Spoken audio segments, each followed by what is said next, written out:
seperti gini, dalam seperti hidup. di Komal ya, seperti di Komal, kita harus mengikuti peredaran. Nah, maksud peredaran itu apa yang dibahas, maka kita masuklah beradaptasi kepada pembahasan itu. Jadi nggak akan benturan gitu kan? Makanya Kang Rohim, makanya kata Abah itu harus pakai Bismillah, itu betul, setuju itu gitu. Kalau naik komal gitu harus pakai niat Bismillah. Jadi di dalam komal tidak ada orang yang diguncingkan, tidak orang yang didebat, tetapi kalau ada orang yang kurang ilmunya atau lebih ilmunya bisa diambil. Kalau orang bisa ditambah, kalau orang menanya memang tidak betul, itu kan dikasih penerangan itu kalau kita pakai Bismillah. Tetapi kebanyakan orang sekarang kan Bismillah dibaca, tetapi kalau orang tidak setuju kepada mama lalu diguncing, itu banyak orang gitu. Ya kita lanjut dulu Mama ya ke Bang Narto ya. Ayo. Nah, silakan Abang Narto. Terima kasih Kang Rohim. Assalamualaikum warahmatullahi wabarakatuh. Waalaikumsalam. Allahumma salli ala Muhammadin wa ala ali Muhammadin wa ajil farajahum. Alhamdulillahilladzi ja'alana minal mutamasikina bi wilayati Amiril Mukminin Ali bin Abi Thalib wa a'immati mahsumin mayamin birahmatika ya arhamar rahimin. A'udzu billahi minasyaitonir rajim. Bismillahirrahmanirrahim.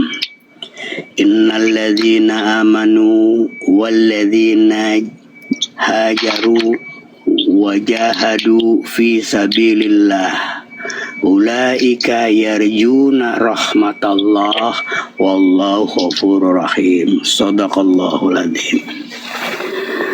Terima kasih Bang Rohim. Setiap pagi kita berkumpul di komalnya Bang Rohim.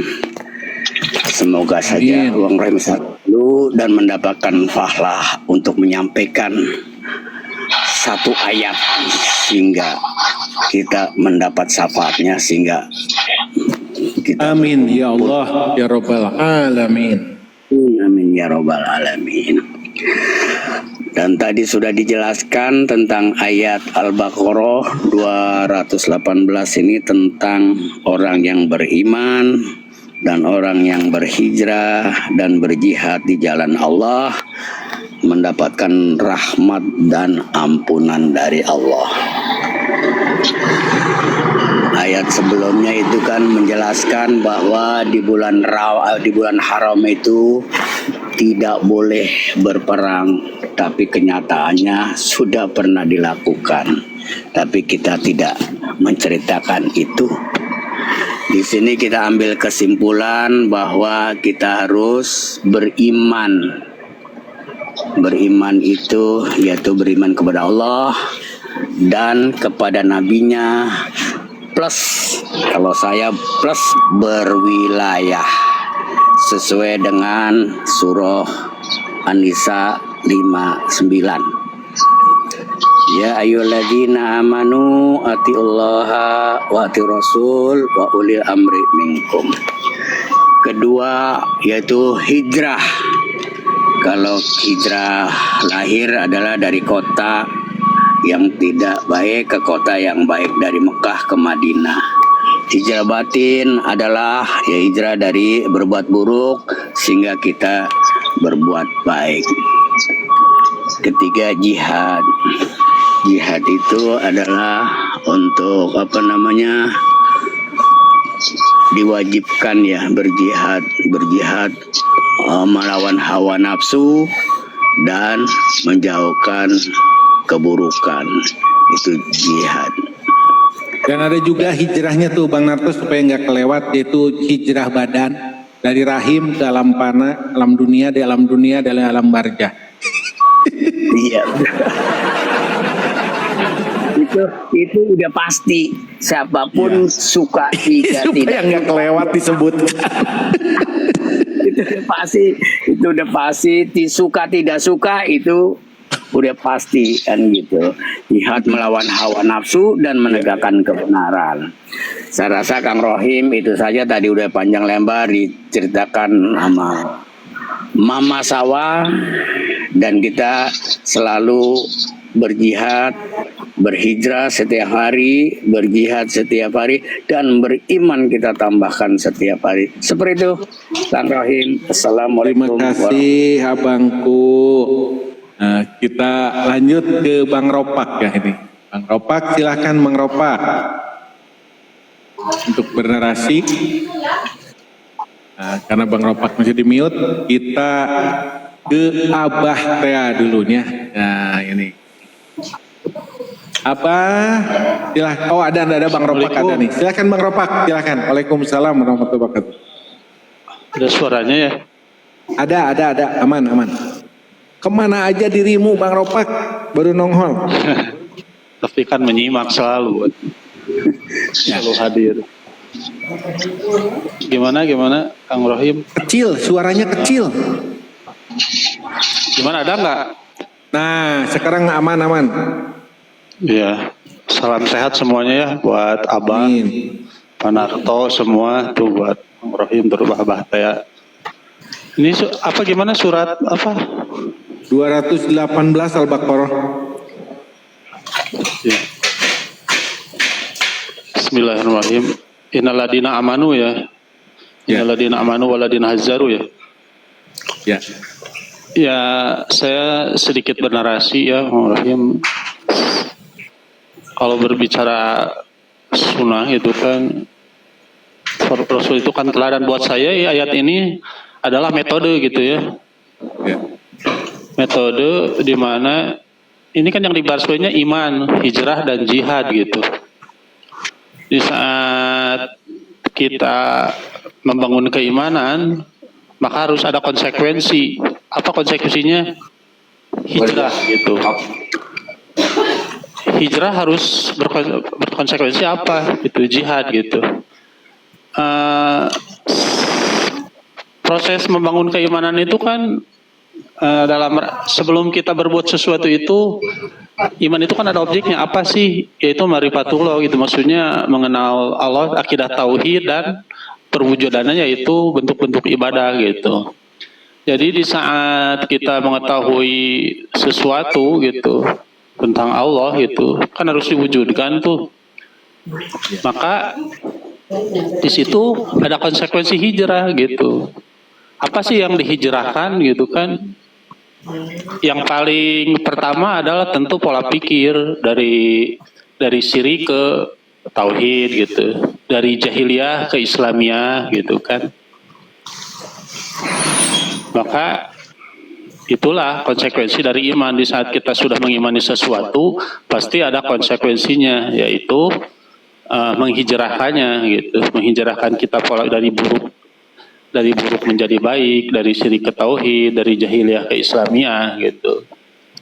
Nah, lalu berjihad gitu. Nah, itu yang harus diperjihadkan. Apa sih jihad gitu kan? Jihad itu kan mempertahankan yang sudah ada gitu, mempertahankan yang perubahan yang sudah ada walaupun itu sedikit gitu. Tetap harus diperjihadkan, diperjuangkan, dipertahankan gitu, supaya mencapai ridhonya Allah itu gitu.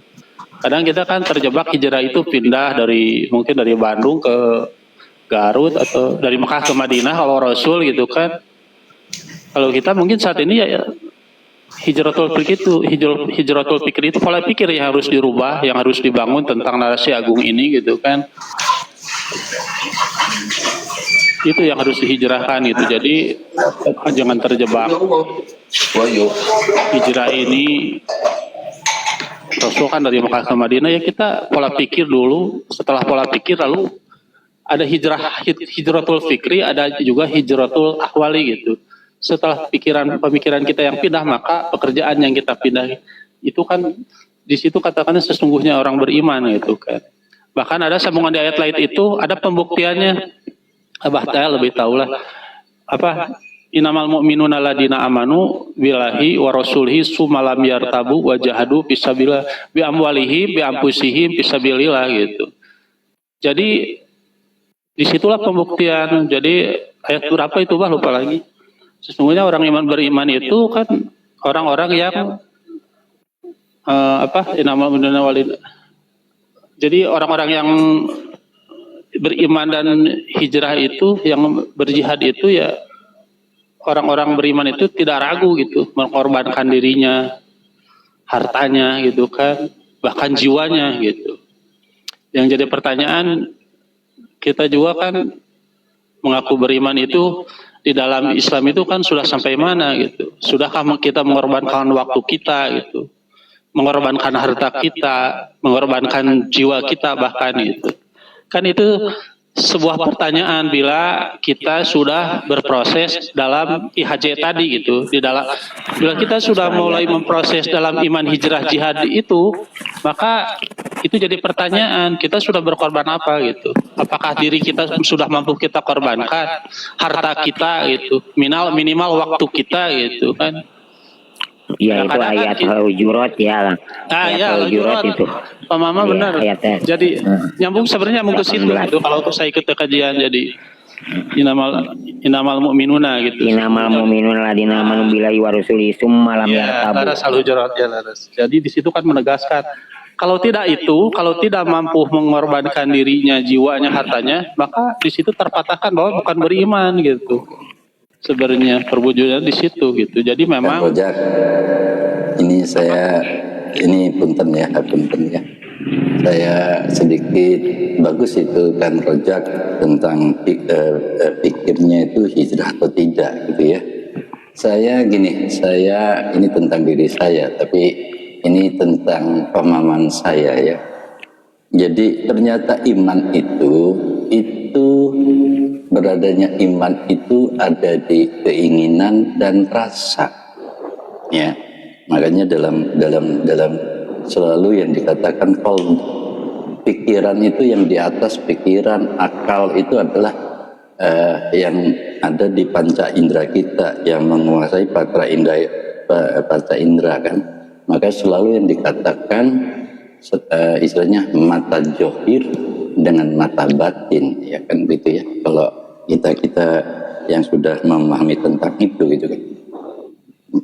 Saya sependapat dengan Abang Rojak, Abang Rofak gitu kan. Jadi pikiran-pikiran ini, akal ini kan, pikiran-pikiran ini, apakah kita bisa berhijrah berangkat daripada keinginan? Karena iman itu terbungkus oleh pada keinginan dan rasa, gitu loh, ya kan? Seperti itu. Berarti Bah Diri, berarti rasa itu tempatnya iman, keinginan ada untuk melakukan ketaatan dan kepatuhannya ya? Bisa gitu ya? Gitu loh Kang Rohim, ya kan? Kalau kita seorang bayi saja, mohon maaf, kita mengabarkan seorang bayi itu. Bah Diri, semoga kita kembali ke bayi ya, suci, bersih dan tak berdosa. Gitu kan? Nah itu pikiran-pikiran itu yang mengotori, ya kan, mengotori pikiran, ya istilahnya itu yang kita tidak suci gitu, yang dikatakan tidak suci. Itu sudut pandang saya. Mohon kalau memang itu salah tolong dibenarkan. Silakan lanjut Bang Ropak. ya setuju. Jadi maksudnya ini kan kalau saya berbicara tentang dari sisi yang itu Diri ini ya, saya juga kan ini menurut yang saya alami, bukan saya proses saya yang alami gitu. Kenapa saya ayat itu merasa metode yang saya jalani gitu? Karena memang saya ini kalau saya sadar gitu, ada entah itu Sokrates atau filsafat atau itu Ashar gitu, ada yang bilang kan man arofa nafsah faqad arobah. Ternyata saya tuh harus tahu siapa diri saya gitu. Saya tuh sadar di dalam diri saya itu ada potensi. Berarti kalau Bang Ropak, berarti kalau sadar baru kita tauhid, tapi kalau tidak sadar baru segera kita taubat itu ya harusnya. Ya, sadar itu nggak, maksud saya begini Kang Rohim, saya tuh sadar Allah itu telah memberikan saya gitu kan sebuah fitrah. Telah memberikan fasilitas ya. Semua manusia itu sama, diberikan fitrah yang sama. Entah orang Garut, mau orang seluruh manusia di penjuru dunia ini semua dikasih fitrah yang sama gitu. Di dalam Kang Rofak, ya. Kang Rofak sering-sering ke kamalnya Kang Rohim biar sadar. Enggak itu. Saya lagi gabut ya. Jadi ikut naik. Sebenarnya lebih senang nyimak sih. Ya jadi Kang Rohim, saya tuh sadar bahwa saya ini punya fitrah. Fitrah itu kan di dalam An-Nur itu kan di situ tuh kan kita ini ada iman nurul fitrah, iman yang baru cenderung, berpotensi yang harus dibangun gitu. Semua orang kan segila apapun orang, sepreman apapun, ada fitrah di situ yang cenderung pada kebenaran gitu. Sebejat-bejatnya orang yang nggak suka puasa, tapi minimal kalau mau makan pasti malu, minimal ditutupin gitu kan, ngumpet, itulah fitrah gitu. Nah di situ Ini kayaknya Bang Ropak masih punya dendam di bulan Ramadan ini kayaknya. Enggak, saya alami gitu dulu. Oh kenapa sih saya Iya. ada rasa malu, ternyata saya ada fitrah gitu. Ya memang fitrah itu yang selalu cenderung sama kebenaran gitu. Jadi segila-gilanya orang rasa malu itu ada, benih-benih keimanan itu ada. Nah di situ perlunya pembangunan keimanan itu gitu. Nah maka itulah Yang harus dibukanya dibangun. taufik dan hidayah mungkin Bang Ropak. Nah maka setelah itu dibukanya maksudnya. diberikan lagi atau ditaikan taufik dan hidayahnya, maka tersadarlah orang tersebut dan mengakui ada kefitrahan dalam dirinya. Mungkin bisa begitu ya Bang Ropak. Iya. Soalnya maka manusia itu kan orang-orang pasti berkiroah atau kalau Rasul kan ikro gitu kan, membaca. Kita juga sama kan membaca gitu. Tidak ada orang yang tidak tahu apapun tanpa membaca, metodenya pasti seperti itu gitu. Membaca diri kita, kenapa begini, tentang situasi lingkungan kita, kenapa begitu, kenapa begini, lalu di situ kita berpikir gitu. Lalu Oh berarti sejalan dengan Ar-Rum ayat 30 itu ya Bang. Bilangnya gini, fitratallahi allati fataran nasa 'alaiha. Pakai wajah kali ini hanif. Sebenarnya manusia itu dalam keadaan hanif. Lemah. Kan di dalam perut itu kan ada beberapa kali pertanyaan. Di alam takwin dalam perut itu ada kan inna aradnal amanati samawati wal ardi wal jibal gitu kan. Di situ kan tentang amanah kita tuh ditanya. Bahwa kita itu supaya mengemban amanah di alam rahim juga kan ditanya. Awastubirubikum katanya. Awastubirubikum. Qalu bala syahidna. Jadi apakah kamu bersaksi bahwa Tuhan kamu ini Allah? Qalu bala. Nah di situ kan kita tuh sebenarnya udah beriman, udah tunduk, udah Nah Bang Ropak, itu seluruh manusia sedunia mengakui ya kepada Allah. Tetapi kalau udah masuk komal, itu kadang-kadang jadi beleng-beleng gitu. Nah disitulah faktor abawahu gitu. Kata Rasul itu kan kullu mauludin yadul fitrah, manusia itu dilahirkan dalam keadaan fitrah, itu bukan tidak tahu apa-apa. Lupa bah, itu lupa bah diri.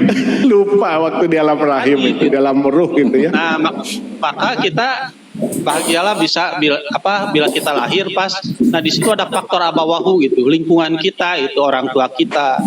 Kita mungkin cenderung lebih aman, lebih enak pas kita lahir, kita dibesarkan oleh orang tua yang sudah muslim gitu kan. Walaupun itu tidak jaminan, sesudah besar itu kita punya pilihan mau kemana, kita mau musyrik, mau tauhid gitu. Ya secara jadi kan. Nah Bang Ropak kita terima kasih Bang Ropak ya, supaya tidak terlalu panjang ya, kita lanjut ke Abah Tea ya. Makasih Bang Ropak. Ya, assalamualaikum warahmatullahi wabarakatuh. Waalaikumsalam warahmatullahi wabarakatuh.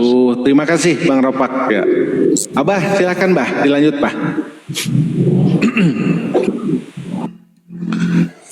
Ulama erek. Assalamualaikum warahmatullahi wabarakatuh. Apa dia nundutan? Waalaikumsalam. Enggak, saya mau nundutan matak ditaekeun. saya mau ngikut-ngikut Mama Sawah. Naon gitu? Gitu. Naon gitu mama sok naon sok jengkelkeun Aduh, sok Bah, abi bade ngadamel kopi heula Bah. Lanjut Bah. Ya. Alhamdulillahirabbil alamin.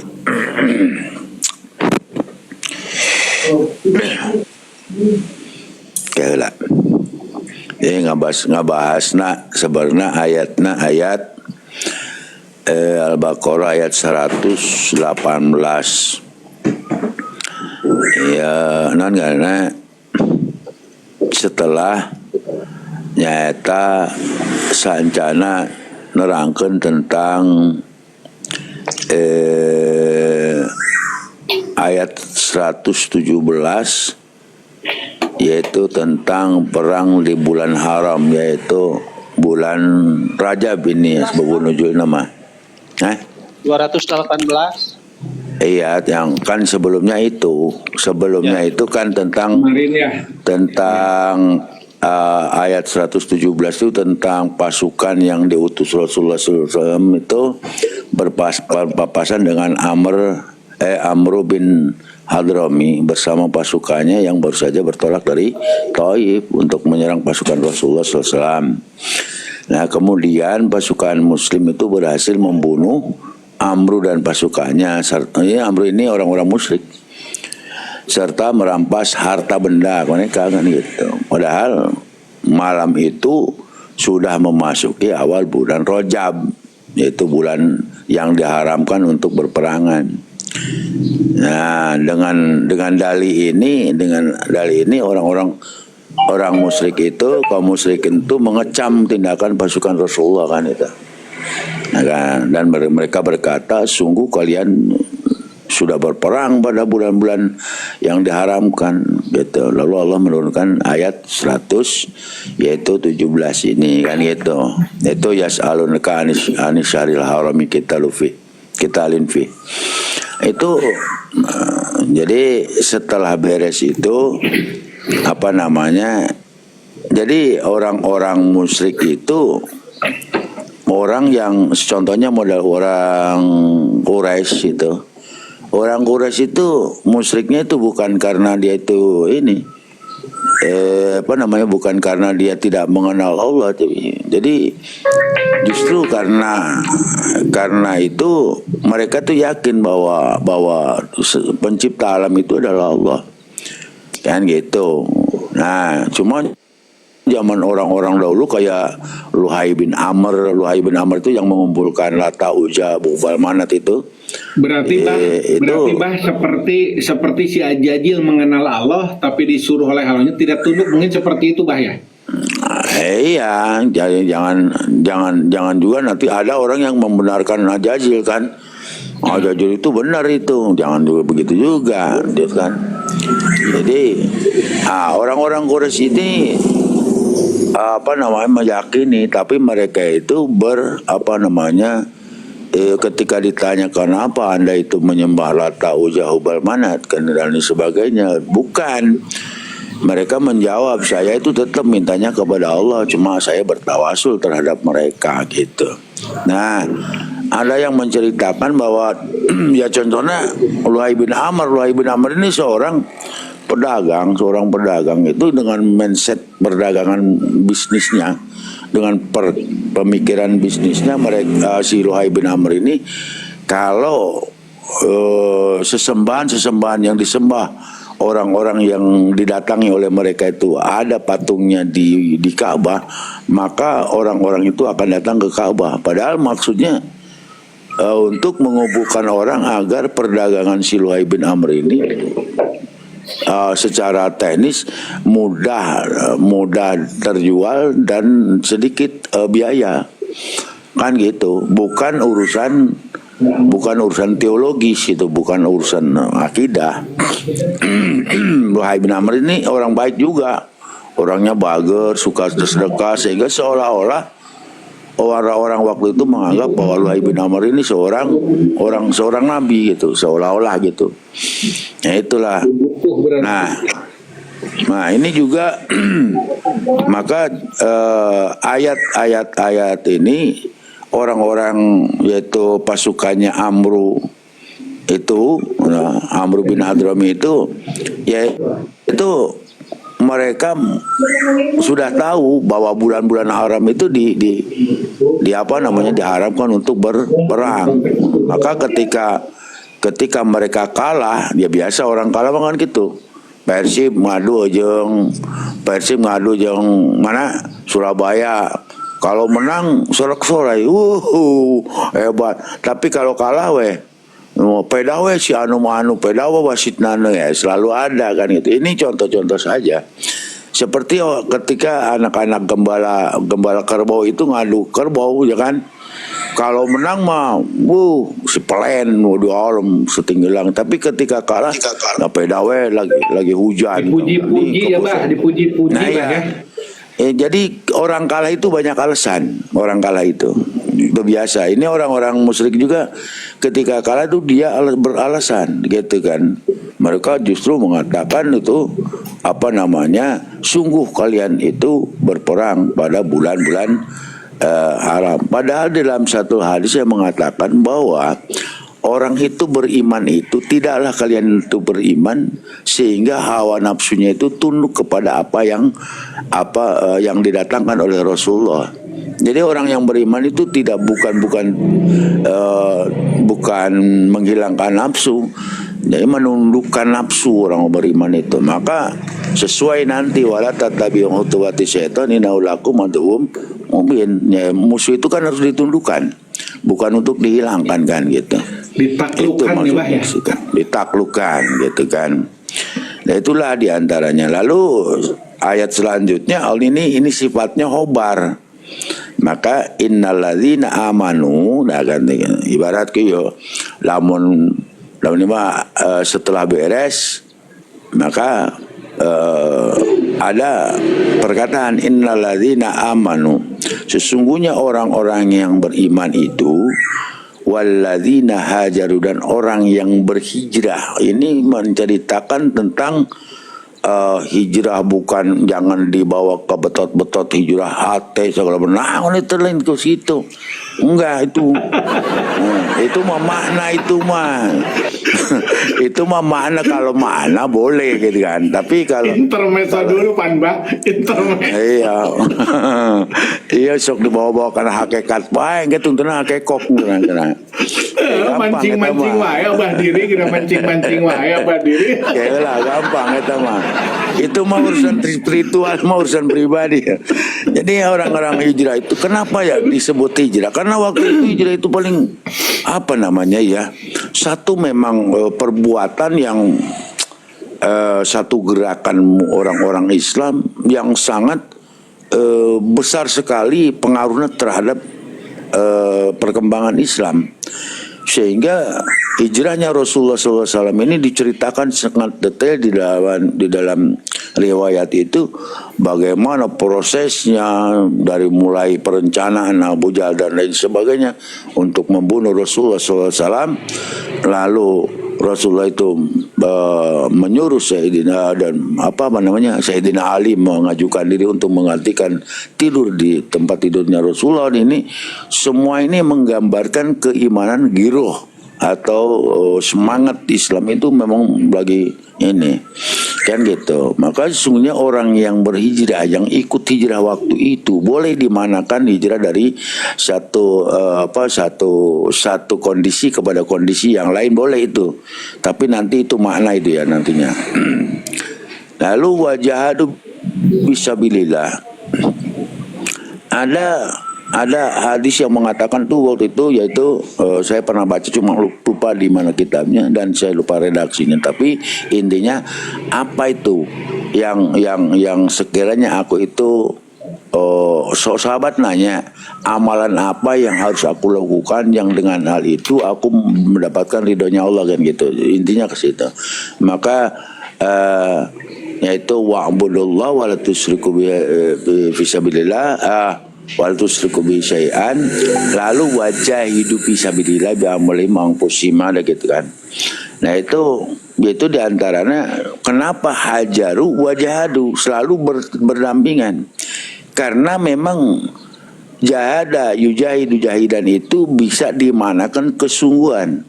Cirinya kesungguhan orang beriman, sungguh-sungguh beriman itu diantaranya adalah orang yang berhijrah waktu itu menyertai Rasulullah dan mengikuti ajaran Rasul itu berhijrah.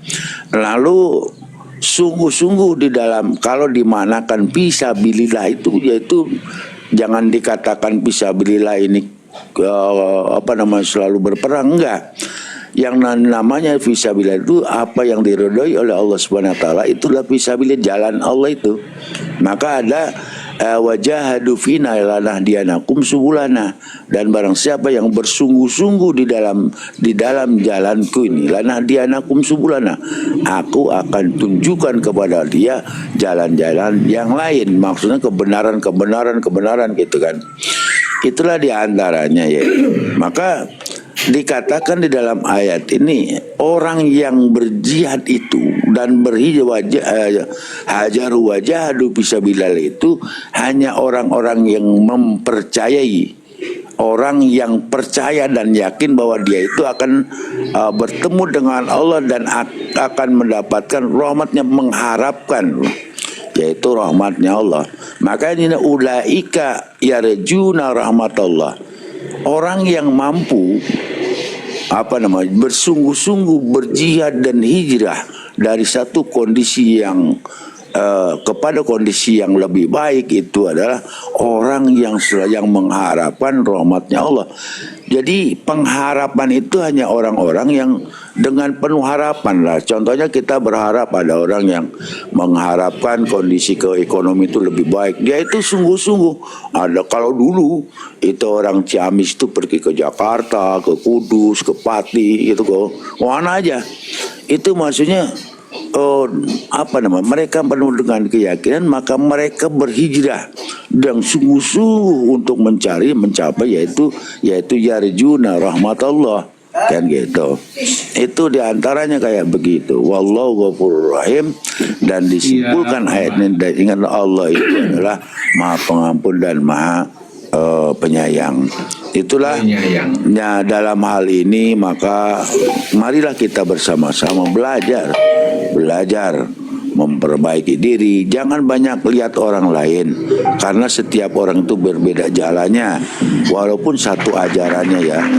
Gitu. Maka masing-masing kita menelaah diri sampai di mana kita, dan selalu berhusnudon terhadap orang lain. Pasti orang lain itu lebih baik daripada kita, sehingga kita tidak merasa lebih baik daripada jangan mereka. melirik istri orang lain, tapi muliakanlah istri kita sendiri. Begitu Bah ya? Iya. Ya pokoknya mah kalau orang melihat, kan masing-masing orang punya jalan. Kalau kita itu yang harus kita lihat itu jalan kita. Kalau kita lihat jalan orang lain, kita bisa terjeblos. Ya lagi jalan nih. Jatuh ya. Kita lihat jalan orang lain. Melirik kok istri orang lain. Enggak taunya di depan kita ada jelegongan, ya kan? Janda pirang kita lirik. Nah itulah ya, karena begitu ya, kita belajar bagaimana caranya, yaitu mendapatkan rahmat Allah. Dan itu roja wal haub itu tetap Amin ya Allah. menjadi dasar. Saya sedikit menyinggung tentang tadi fitrah ya. Fitrah itu kalau kita mengibaratkan fitratul insan atau fitrah itu yaitu adalah seperti yang di dalam itu qaulu bala syahidna, itu fitrah manusia itu pada ini. Kalau kita ibaratkan kayak orang menggambar, orang pelukis loh. Pelukis itu backgroundnya itu sama, backgroundnya itu. Nah, background atau latar belakang dari manusia dan dari seluruh makhluk itu sebetulnya adalah wa'budullaha, kan gitu. Jadi tetap merasa dan mungkin seluruh dunia, manusia yang ada di seluruh dunia ini waktu di alam rahim atau di alam ruh itu mengakui bahwa Tuhannya itu Allah. Karena gara-gara lahir ke alam dunia, jadi banyak yang lupa gitu Bah ya. Ya bagaimana ya makanya saya mengambil ibarah kepada pelukis, ya kan. Backgroundnya sama, putih semua. Adapun nanti mau digambar gunung, mau digambar apa, terserah. Tapi fitrahnya tetap. Makanya tadi kayak Kang Ropak tadi bilang, buajingan apapun orang, ketika dia bulan puasa mau minum, dia tuh tetap ada rasa malu di dalam hatinya. Itu backgroundnya gitu. Jadi mau dilukis apapun itu tetap warna asal itu ada. Gitu maksudnya di situ. Nah, bah berarti di setiap Gitu ya. orang-orang yang sejahat apapun tetap di dalam hati nuraninya mau mengakui bah ya, seperti itu. Iya, cuma Kalau dianalogikan dengan puasa tadi kok ketoknya kelihatannya kontradiksi nih Bang. Malah orang-orang yang menentang itu bangganya itu menggoda orang-orang yang puasa itu. itu Tidak ada naluri lahiriah- kok malu, nggak ada tuh. Gini bang, iblis itu, Ajajil itu bukannya tidak tahu bahwa dia itu diciptakan oleh Allah, tidak. Dia yakin, ya kan? Tapi karena ada kesombongannya, lah orang itu sebetulnya ada loh orang yang tertawa itu hatinya menangis. Ya. Nah itulah kesombongan. Kesombongan itu mau nyumputkan menyembunyikan keangkuhannya itu dibalik merendahkan orang lain, gitu kan? Itu makanya ketika kita lihat orang itu, pada dasarnya mereka itu tetap backgroundnya nggak akan hilang. Dia itu ada rasa bersalah, dia itu ada merasa Jadi bah ada yang sucinya ya, ada yang sucinya bah. ada. Cuma ditutupi dengan kesombongannya aja. Apa lu puasa segala, emang lu mau? Itu mah cuma lah karena kesombongannya aja. Itu. Ya sebah seperti gini kata Bang Narto, ada wanita cantik lewat tuh di dekat mobilnya, padahal mah tahu wanita itu udah punya beristri tapi hatinya menggoda, atau ucapannya tapi hatinya mah tahu seperti itu ya bah ya. Lah backgroundnya Bang Narto beda, backgroundnya Bang Narto mah. Jadi filosofinya kalau Bang Narto begini, kalau lihat jalan berlobang hindari, tapi kalau ada janda yang berlobang langsung deketi. aja, langsungin. Sikat sama Pak Narto. Itulah filosofinya supir. Itu filosofinya pas mau supir. Kang bagian Rohim. narasi nih, loncat nih, mental nih Bunda Ikhtiar. Ya lanjut apa? Mau Ya. mereka mau. Ya itulah diantaranya. Maka ada hadis yang mengatakan ya gitu kan, itu tentang hijrah tadi, yaitu an Ibni Abbas radhiyallahu anhu anna Rasulullah SAW lau yu'tun nasu bid'awahum Oh, ada nih Bunda Ikhtiar naik lagi mental ya Bun ya. itu ya lupa lagi tadi teh, ada suka lupa orang mah ya aneh. Si Pak Narto ini ngapal La kita yang yu'minu gampang lupa bah. ahadukum hatta yakuna hawahu tabaan lima jitu bi. Eta ngomong eta Narto ganggu. Abah teh gara-gara inget janda pirang. Ya. Jadi lupa dia.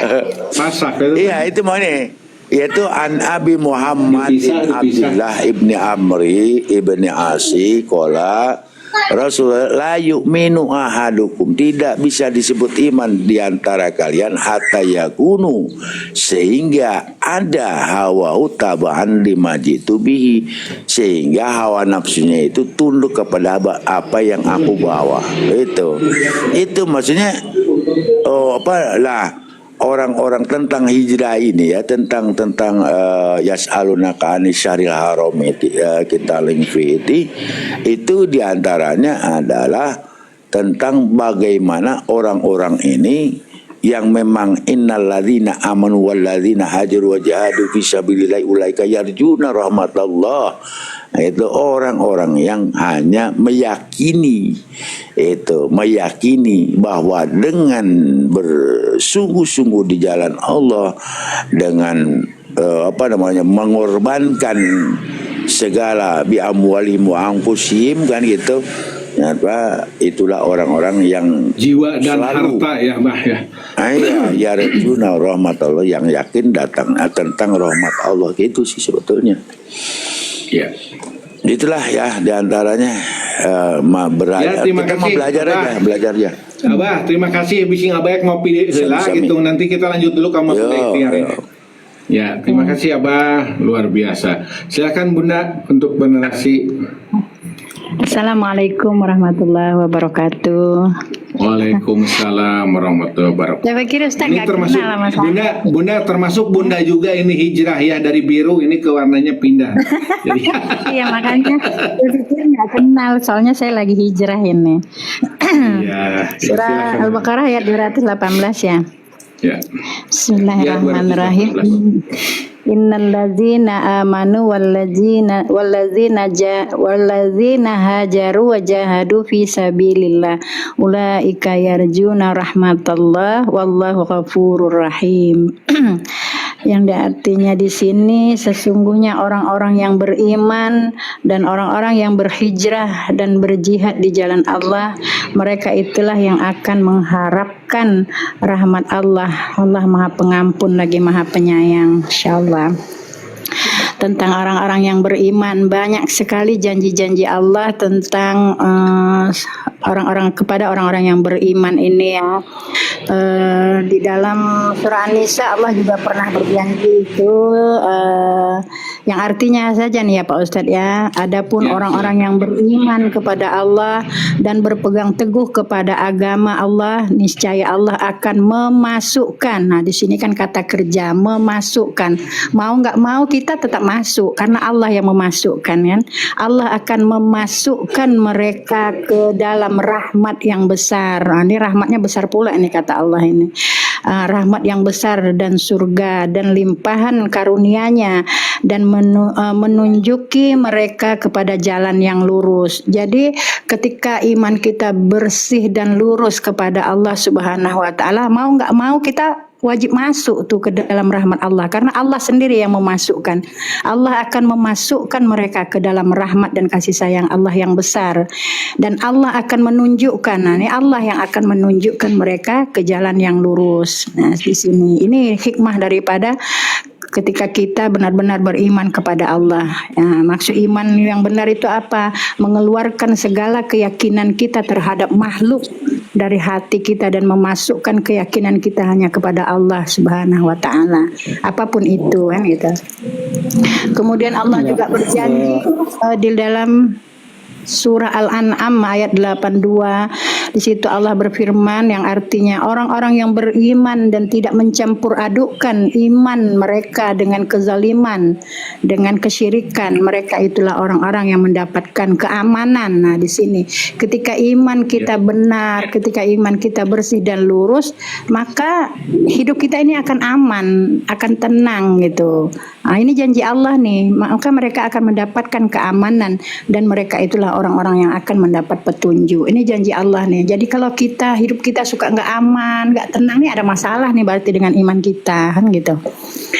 Kemudian Allah juga berfirman di dalam surah An-Nahl, barang siapa yang mengerjakan amal soleh baik laki-laki maupun perempuan dalam keadaan beriman kepada Allah dan Rasulnya, maka sesungguhnya akan kami berikan kepada mereka kehidupan yang baik. Ini janji Allah nih.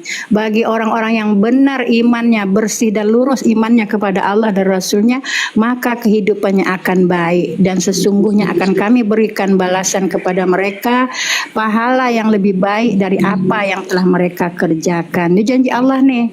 Jadi janji Allah kalau iman kita benar dan lurus, maka Allah akan berikan kita kehidupan yang baik. Jadi kalau selama ini hidup kita nggak baik-baik, maka kita perlu koreksi. Mungkin ada yang salah dengan iman kita gitu. Ya. Kemudian Allah juga berfirman di dalam Al-Quran surah ini hadis Rasulullah ya. Dari Abu Hurairah, iman itu dari Abu Hurairah radhiyallahu anhu, Rasulullah bersabda, iman itu lebih dari 70 atau 60 cabang. Yang paling utama adalah kalimat la ilaha illallah, dan yang terendah adalah menyingkirkan penghalang dari jalan dan malu. Malu itu sebagian daripada iman. Adalah salah satu dari cabang dari iman. Hadis riwayat Muslim. Itu jadi iman itu ada 70 cabang sampai 60. Yang paling tinggi itu adalah kalimat la ilaha illallah. Makanya ada jaddidu imanakum, perbaikilah iman kalian dengan memperbanyak menyebut kalimat la ilaha illallah. Kemudian di sini bagaimana nih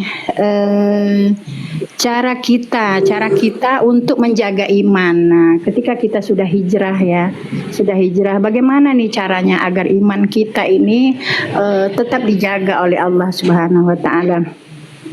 Salah satu caranya adalah dengan sering mendakwahkan pentingnya iman. Nah, di sini ini salah satu roomnya Ustaz Rohim ini adalah salah satu cara untuk menjaga iman, di mana di dalam room ini selalu mendakwahkan tentang pentingnya iman dan yakin kepada Allah dan Rasulnya.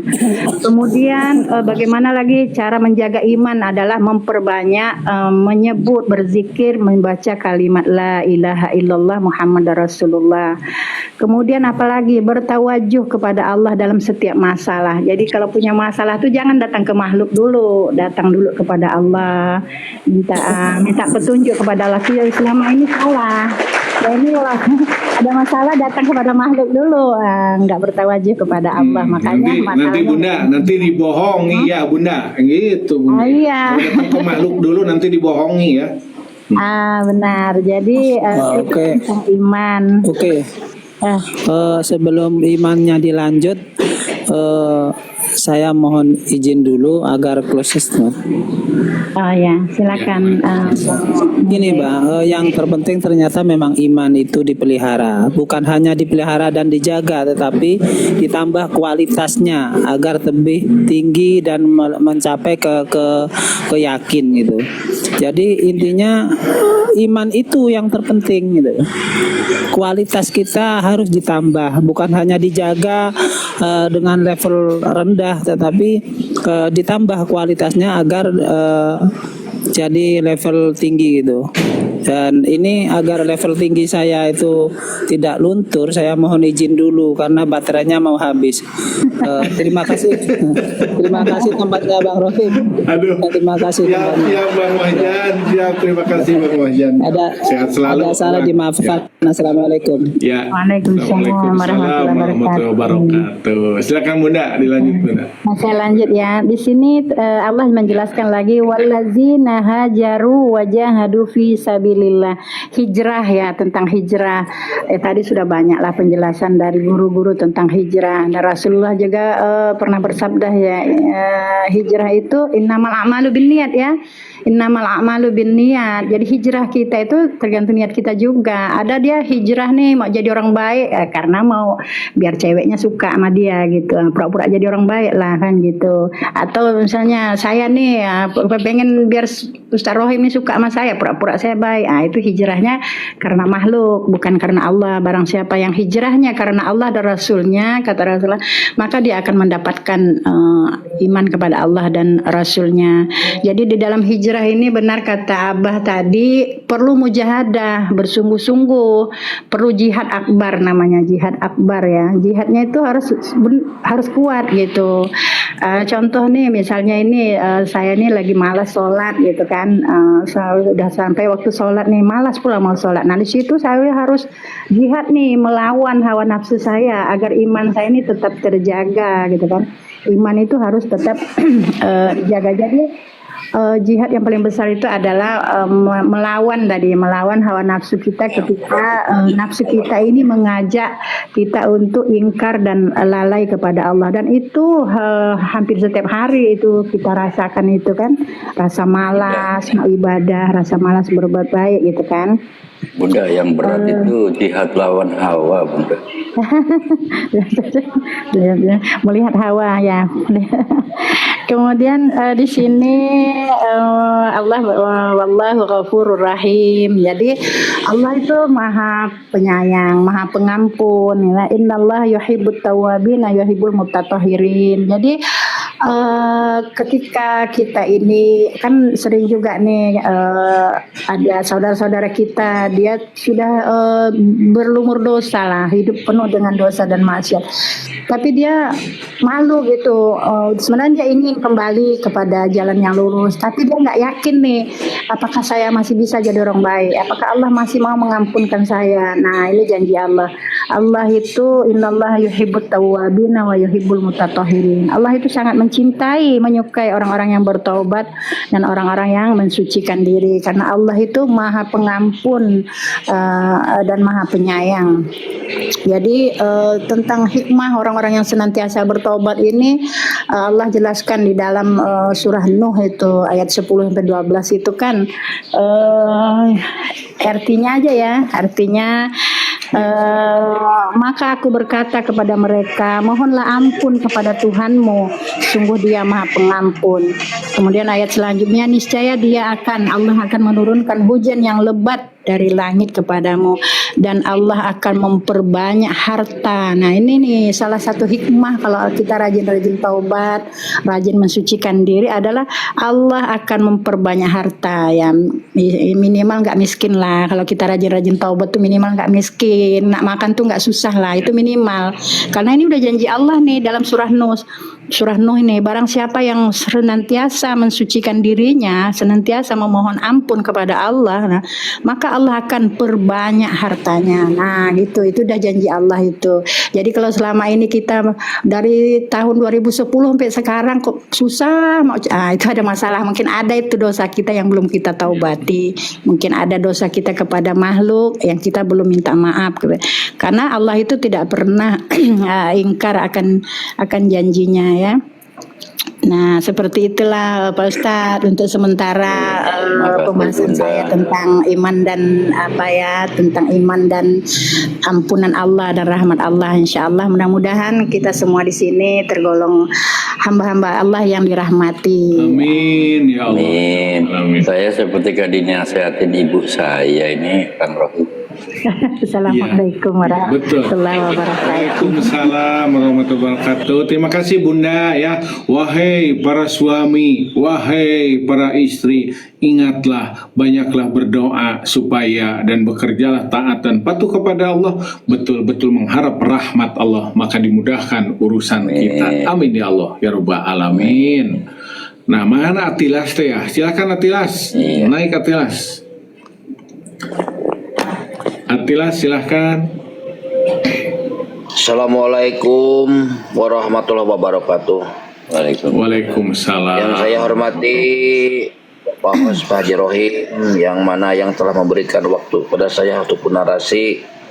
Juga guru-guru saya yang ada di room ini yang saya hormati dan saya cintai.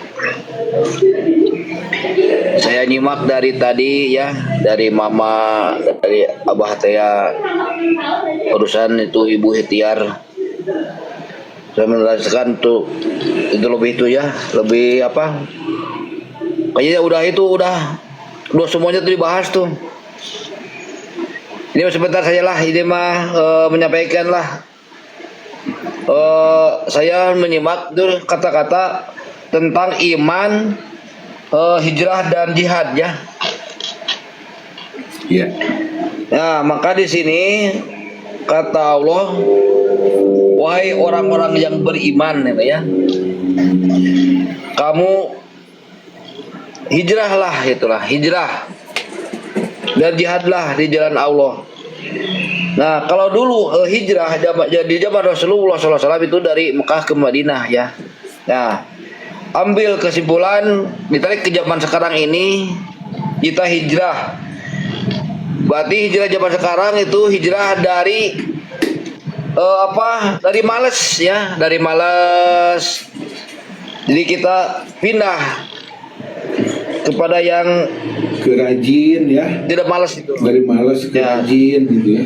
Iya, tadi dari pelit pindah jadi orang jadi berehan, yang itu jadi berehan, ya.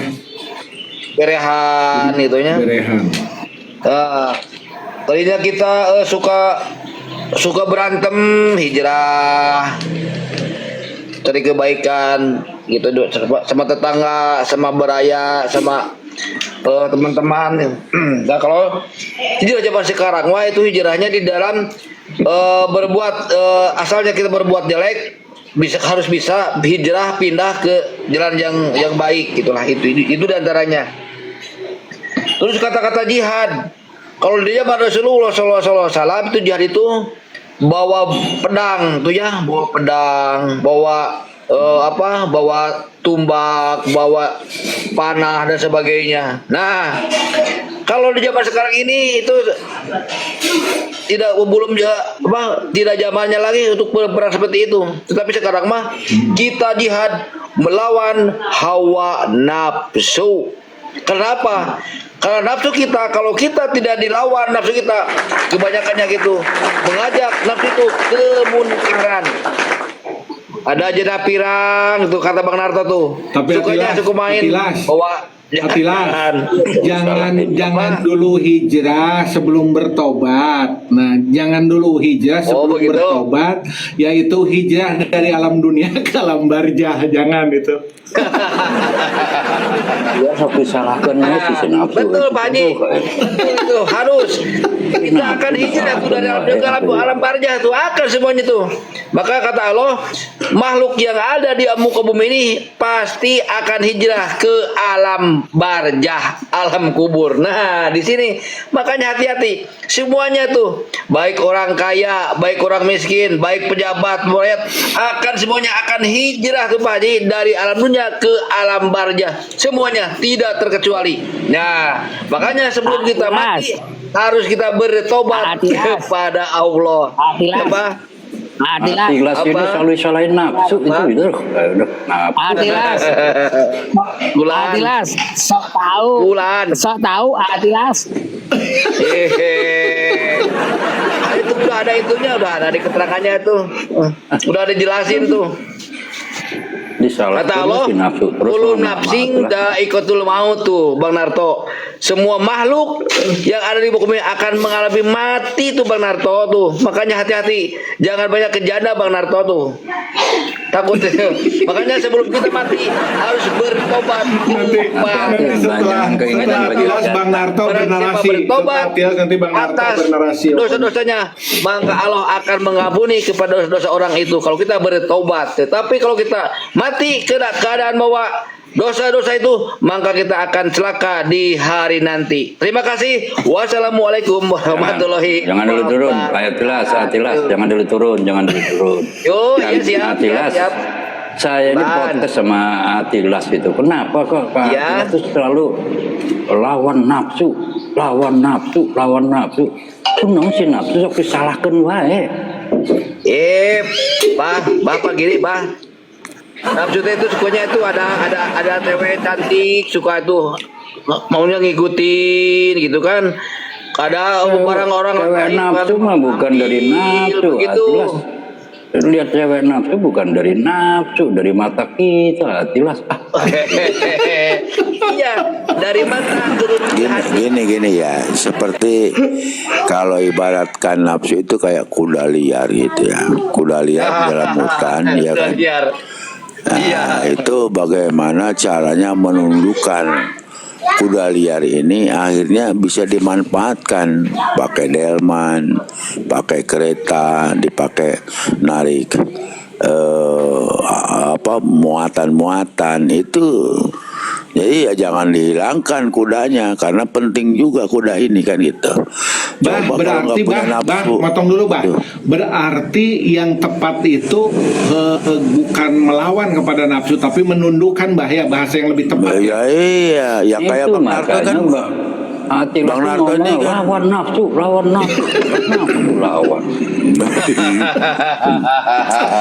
Kayak Kang Narto